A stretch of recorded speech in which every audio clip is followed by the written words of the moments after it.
I would like to show you one of the most beautiful losses of the world champion Anatoly Karpov. Karpov's opponent Efim Geller carried out a direct attack on the enemy king in the center. First, Geller opened the files on the queenside and sacrificed the exchange to start the attack. Then he improved his pieces on the kingside until their activity reached its maximum. After that, everything was ready for the deadly queen sacrifice.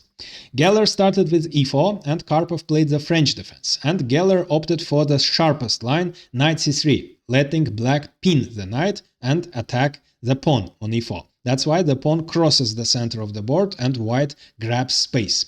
And the main line here is of course c5, immediately attacking the center. However, in our game, Karpov opted for the less common line, queen d7. We will see the idea of this move later. Geller continues his development and b6. Black is going to solve the main problem of the French defense, namely the problem of the bad light-squared bishop. He is going to play bishop a6, which will lead to the exchange of the bad bishop for white's good bishop. And that's exactly why instead of the natural bishop d3, Geller played bishop d2. Developing the dark squared bishop instead, because the light squared bishop will be exchanged anyways, so he didn't want to waste a tempo.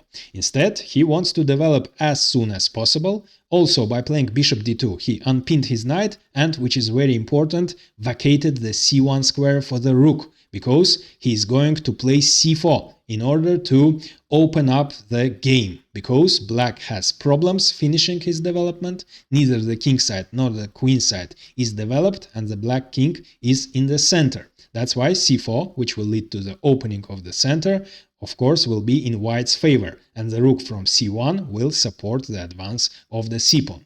Bishop a6 followed. Now, as you see, the bishop is still on f1, so without wasting a tempo, Geller exchanges the bishops, knight takes a6, and now we can see the idea behind queen d7.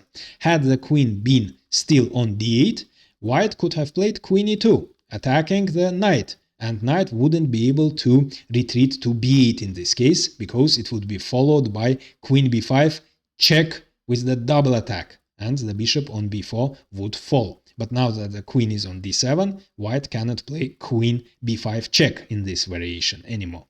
Geller, of course, white still could have played queen e2, but Geller plays a short castle, because he's going to move his knight on e2 instead.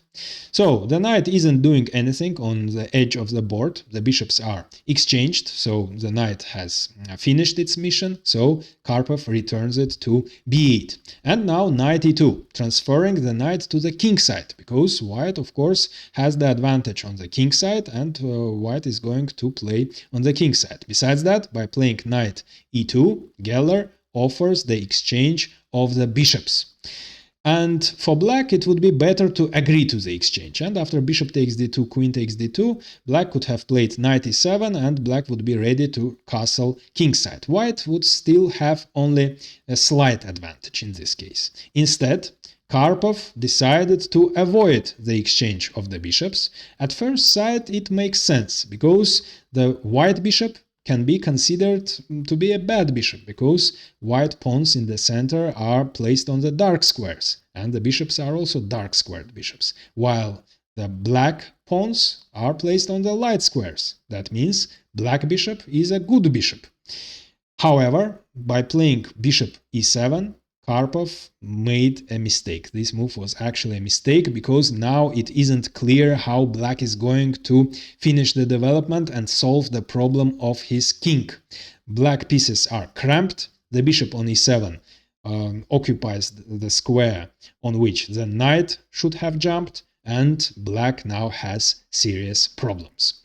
Geller plays rook c1, of course. Now he is ready to play c4 and open up the position. That's why Karpov plays b5, preventing c4. Knight f4.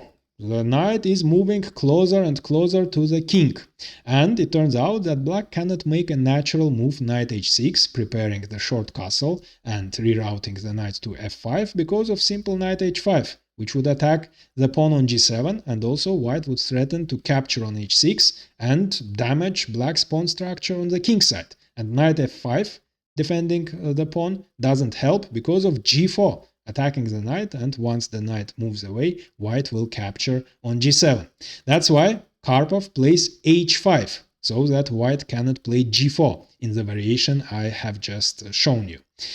b3 followed, renewing the threat of c4. That's why bishop a3 followed, attacking the rook and forcing it to move away from c1, from the square from which it supported the c4 advance. However, after rook b1, white is actually threatening b4, which would trap the bishop. That's why it would be better to return to e7. Instead, Karpov plays a5.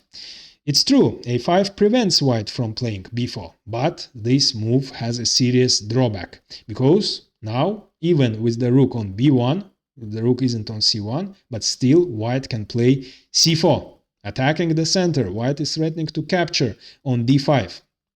And it turned out that black actually cannot capture twice on c4 because Geller prepared a very beautiful breakthrough in the center in this case. d5.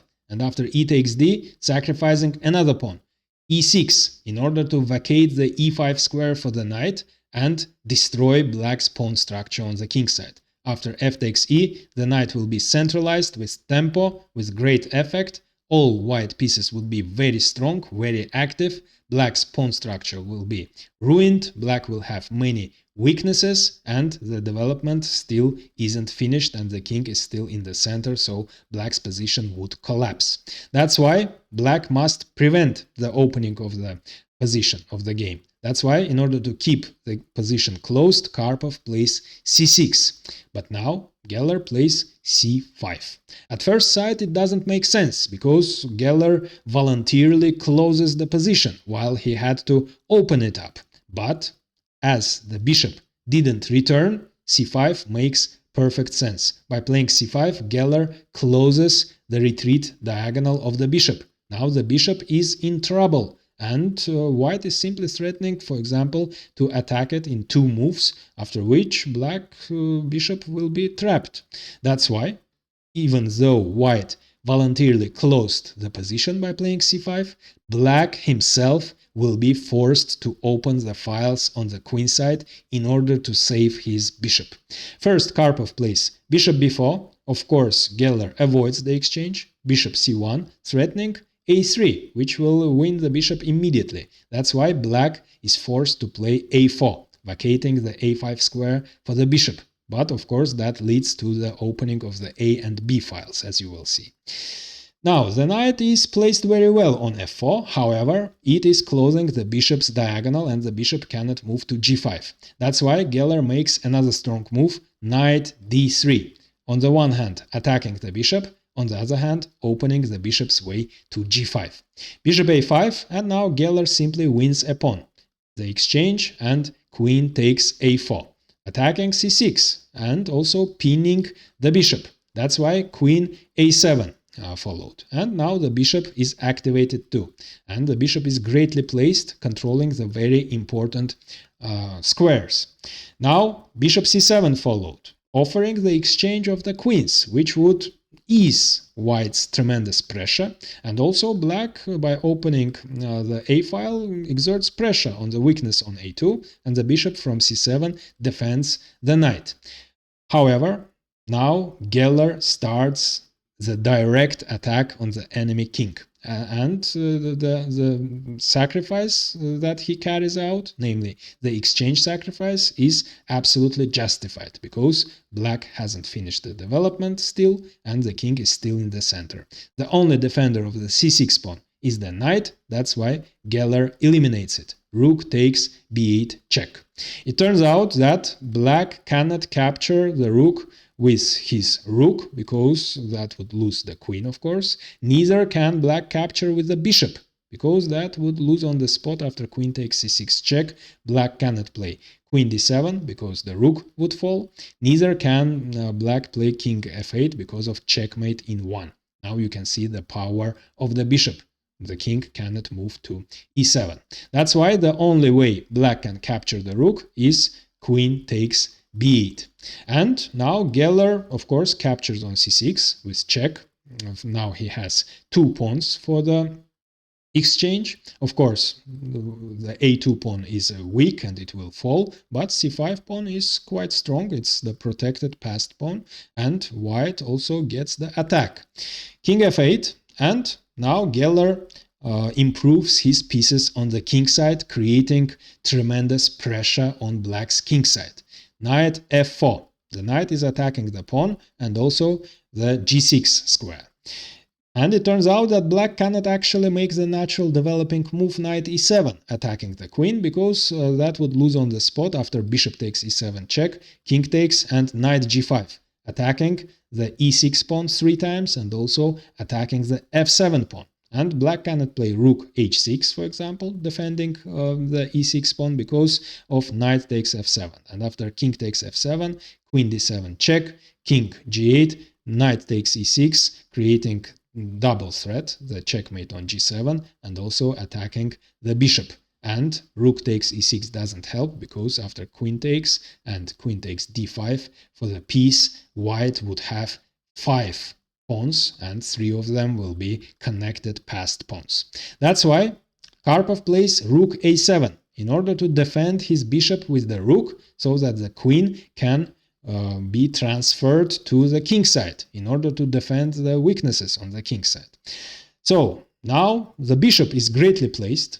The knight on f4 is also very strong, but the f3 knight isn't really doing anything. That's why, in order to increase the pressure on the king side, Geller improves the position of his f3 knight too. Knight h4.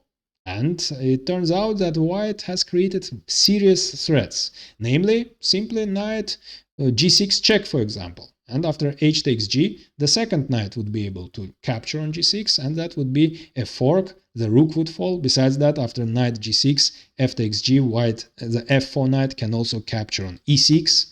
Or white can capture on e6 right away, and after f takes e, the h knight will invade g6, again with a fork, again the rook will fall, and white's attack would continue. That's why, in order to defend all these weaknesses on e6, f7 and g6, Karpov plays queen e8. And also, it turns out that the queens will be exchanged. There is no way white can avoid the exchange of the queens. And at first sight, it might seem that black can survive, actually. But it isn't the case, because Geller prepared a brilliant combination. Now you can pause the video and try to find it. So, all white pieces are very strong. The black king actually doesn't have a single square to move, and that makes the queen sacrifice possible. At the moment, black controls the g6 square 2 times. The pawn on f7 controls it, and the queen controls it.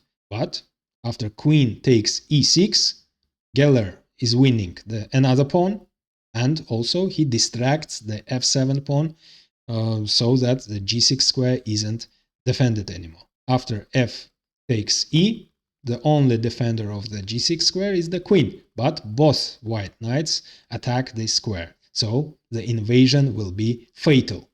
Knight g6 check, and it turns out that the king has only 1 square to move. Actually, Karpov immediately captures the knight, but if black played king f7, then white with tempo would capture the rook first, the king would have the only square, and then the second knight would invade g6 with great effect. Now the king doesn't have the f7 square anymore, because the knight controls it from h8, and black would be forced to give up the queen anyways. That's why Karpov, after knight g6 check, gives up his queen immediately.